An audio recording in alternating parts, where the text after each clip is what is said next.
watu walidhani huenda angedondosha alama hivi.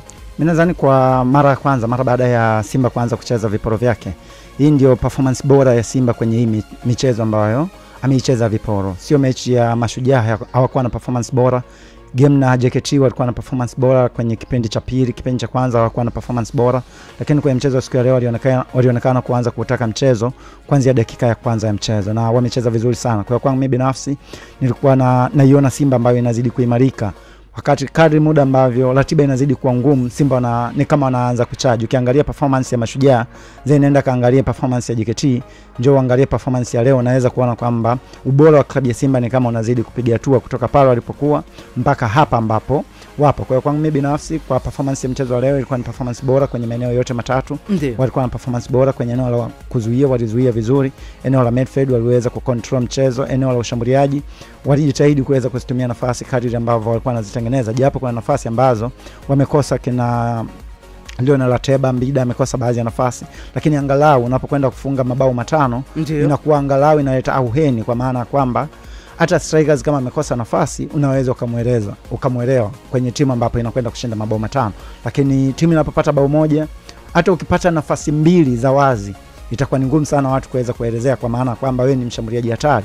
Lakini ukikosa nafasi tano ukafunga bao mbili kwenye ushindi wa mabao matano, angalau strikers unaweza kuona kitu ambacho cha kizungumzo. Kwa mfano Erling Braut Haaland miongoni mwa washambuliaji ambao amekuwa na ubora mkubwa sana kwenye eneo la kuweka mipira kambani, lakini ndiye ambaye anaongoza kwa kukosa nafasi nyingi za wazi. Lakini kwa nini Erling Braut Haaland hazungumzwi kwenye eneo la kukosa nafasi za wazi? Kwa kuwa namba zake zipo pale zinamuelezea mwenye binafsi. Ukitaka kuzungumza kwa maana kwamba Erling Braut Haaland sio clinical finisher, namba zake ziko pale, kwa maana kwamba mpaka hivi sasa ameshafunga mabao 21 kwenye michezo ambayo amecheza. Kwa hiyo kwa Leonel Ateba anahitaji kuweza kuwakumbusha watu namba zake ambazo anazitengeneza. Ni rahisi watu kuweza kukumbuka magoli ambayo wameyakosa endapo tu timu haitapata matokeo mazuri. Kwa mfano kama leo timu imepata ushindi wa mabao matano kwa moja, unapokwenda kukosa nafasi moja au mbili, hakuna mtu ambaye anaweza kukuzungumzia kwa kuwa wewe tayari umeshaweka mipira kambani, umeshaweka mipira miwili kambani. Kwa kwangu mimi binafsi, Fadu Davis pamoja na vijana wake walikuwa na mchezo mzuri sana kwenye mchezo wa siku ya leo, na mimi hii ndio performance bora zaidi kwenye hii michezo mitatu ambayo Simba ameicheza mpaka hivi sasa. Ali, inawezekana performance hii Simba wanapaswa kuikopi na kuipaste kuelekea kwenye mchezo dhidi ya RS Berkane? Kidogo tu kuna vitu ambavyo wanahitaji kuweza kuviongeza, kwa maana kwamba lakini performance hii si waihamishe hivi ama inakuwaje?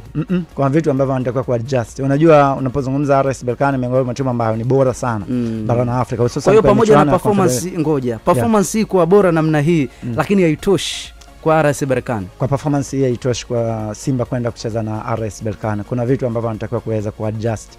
Unajua wanakwenda kucheza na miongoni mwa timu ambao ni bora sana kwenye ligi ya Morocco. Ndio mabingwa kwenye ligi ya Morocco. Hii ndio timu ambayo imefunga mabao mengi kwenye michuano ya CAF Confederation Cup, lakini pia ndio timu ambayo imefungwa mabao machache kwenye michuano ya CAF Confederation Cup.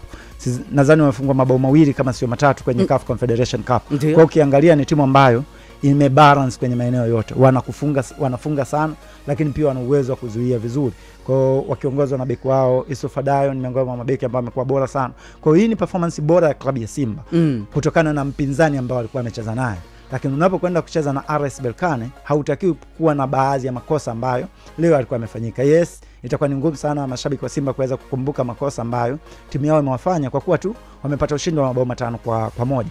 Lakini kuna baadhi ya makosa ambayo walikuwa wanafanya ambayo wameshindwa kuadhibiwa kwa kuwa wanaocheza nao ni Pamba Jiji. Unapoenda kucheza na club kama RS Berkane wakina Yusuf Melil, unahitaji kuweza kuwa bora zaidi kuliko ulivyokuwa leo. Yani hiki ambacho wamekifanya leo, wanatakiwa kupandisha socks angalau kwa 70% ili waweze kwenda kumatch na ubora wa RS Berkane.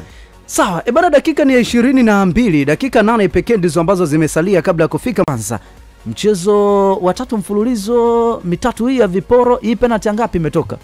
Ya tatu, michezo mitatu, penalty 3. Ya leo kwako ilikuwaje? Maana zinapotokea penalty kila mtu anakuwa na mawazo yake ambayo anayatoa. Yes, kwa macho ya nyama ambayo tulikuwa tunatazama mchezo ukifuatilia vizuri, tofauti na muamuzi Lamek Raoui na Shoman Laoui ambaye alikuwa uwanjani, tuweza kuiona ile ni penalty, japokuwa ilikuwa ni very soft touch kwa jinsi ambavyo alienda kufanya mchezaji wa Pamba Jiji, jinsi ambavyo alienda kufanya defensive yake, lakini kitu pekee ambacho tunatakiwa tukifanya ni kumsifu yule ambaye alikuwa anamuhadaa yule winga wa Pamba Jiji, jinsi ambavyo Joshua Budo Mutare alikuwa anafanya kile kitu, na Joshua Budo alienda na ile move ya mguu wa mwisho kwa mchezaji wa Pamba Jiji. Kwa hiyo kwa yote hatuwezi tukatoka hadharani na kuanza kusema kwamba pale muamuzi amekosea.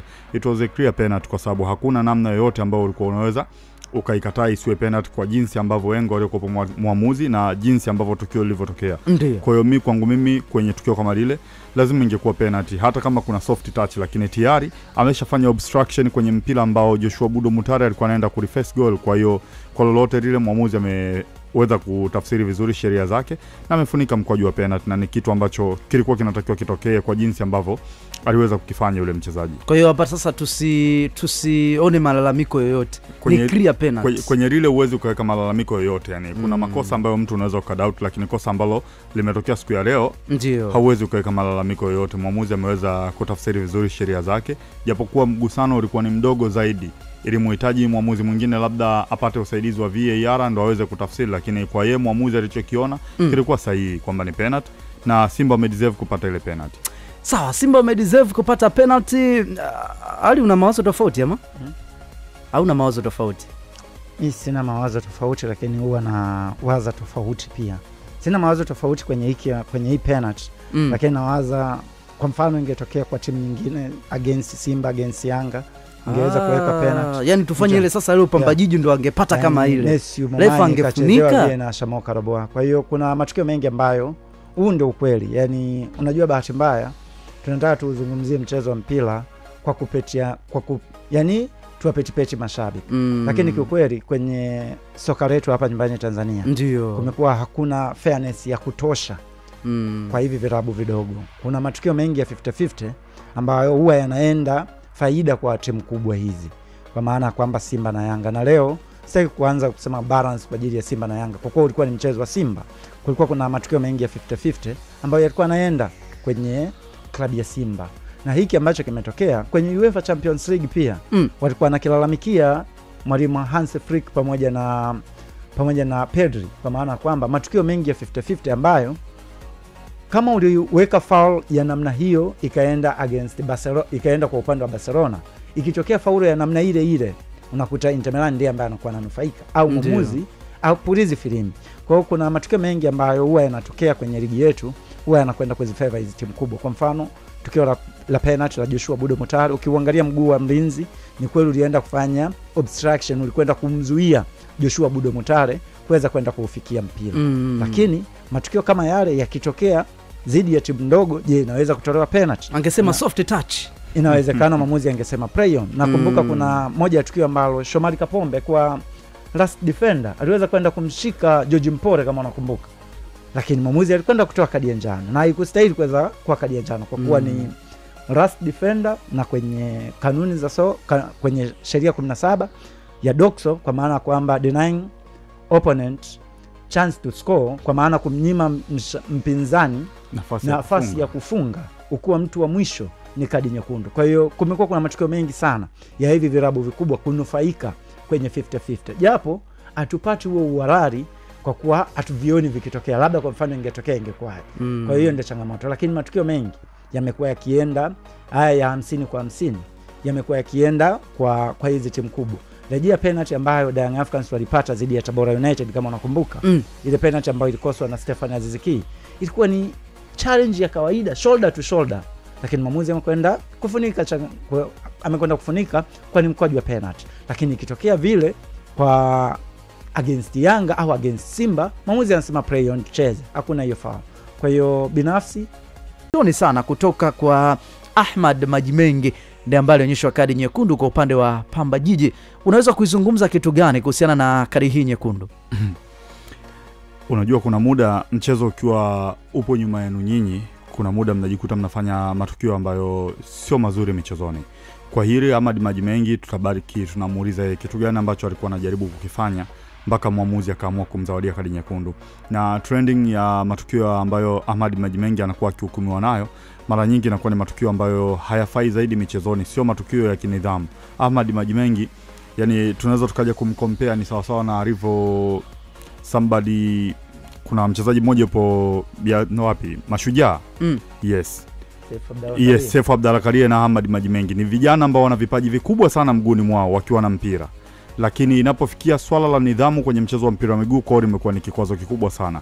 Mara nyingi sana sisi tunapenda sana kuwawekea mzigo wa lawama marefari, lakini je, wewe umetekeleza vile vyote ambavyo unatakiwa utekeleze kwenye mchezo wa mpira wa miguu? Nidhamu yako je ni bora? Hawa ni wachezaji ambao wanafanana kitabia, hata matendo yao ambao wanakuwa wanafanya uwanjani yanakuwa yanafanana. Tunakuwa tuna vipaji, vijana wengi wenye vipaji, lakini nidhamu zao inapofikia swala la mpira wa miguu inakuwa ni si chochote sio lolote. Kwa hiyo mimi nadhani Maji Mengi pia naye alikuwa anastahili kile kitu, kwa sababu sio Maji Mengi tu.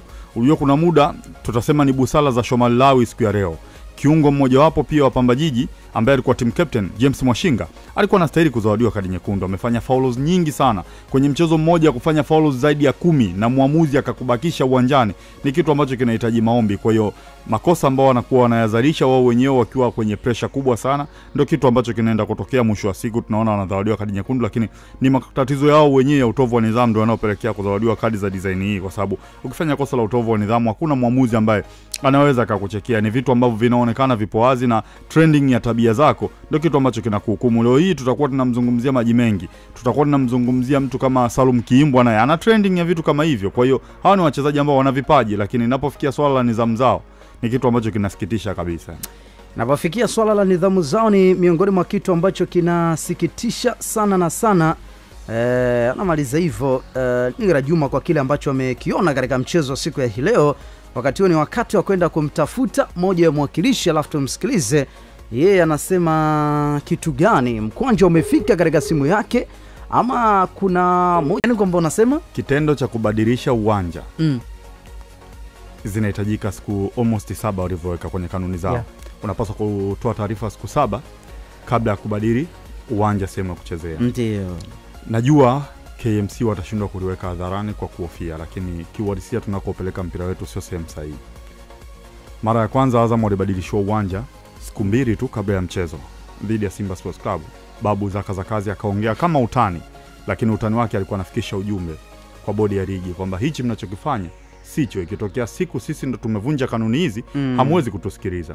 Lakini safari hii pia KMC kafanywa kitu kama hicho. Kwani kuna taarifa yoyote imetoka huko? Mchezo wa KMC na Simba Sports Club unafanyika KMC Complex. Hiyo imepostiwa wapi? Ndio nakupa hiyo, shika. Mimi nimesikia nani afisa mtendaji wa bodi ya ligi anasema kwamba walioomba ni KMC sio Simba Sports. Hofu ya kuongea ndio inayotunyonga. Sio kwamba walioomba KMC wamepewa maelekezo. Kwa naamini kama KMC yani wao hawajaomba, wao kama wamelazimishwa hivi. Hawajaomba. Wamepewa maelekezo. Imetoka amri, lazima mcheze KMC Complex. Football ipo hivyo. Tuviache virabu navyo viwe vina nguvu viweze kukompete. Lakini unajua mimi niliongea na yule afisa habari Aridi Chukuchuku na tulimsikia hapa kwenye Sports Venue. Maneno yake aliyokuwa anayasema ya kwamba sisi ndio ambao tuliupeleka mchezo huu Tabora na sisi ndio ambao tumeurudisha. Sasa unavyoniambia kama ni sisi ya kwanza ishike. Sisi ya kwanza ishike kwa sababu kweli waliupeleka mchezo Tabora kwa manufaa mawili. Ushanielewa? Ndio. Ardhi ya Tabora Simba watakuwa hawajapazoea, hapatakuwa comfortable. Tunafahamu jinsi uwanja wa Tabora ulivyo. Pili, uwanja wa Tabora ni mkubwa kuliko KMC Complex. Watavuna mapato mengi. Ushanielewa? Na hii ni mara nyingi imekuwa ni kawaida ya KMC kwenye michezo mingi sana ambayo wanakuwa wanacheza na hizo timu kubwa. Mara nyingi sana wanaitoaga nje. Walishawahi kumpelekaga Yanga Songea. Kama unakumbuka vizuri. Lakini imetoka agizo kwamba bwana huu mchezo lazima mcheze KMC Complex. Anasema tu ndugu yangu Aridi kwa sababu anajua hata wakikataa hawana nguvu ya kubishana nao, lakini hatupaswi kwenda hivi. Sawa. Bana, dakika ni 24 ya Kaisari, tumwachie Kaisari. Dakika 24 na dakika 6 pekee ndizo ambazo zimesalia kabla ya kufika majira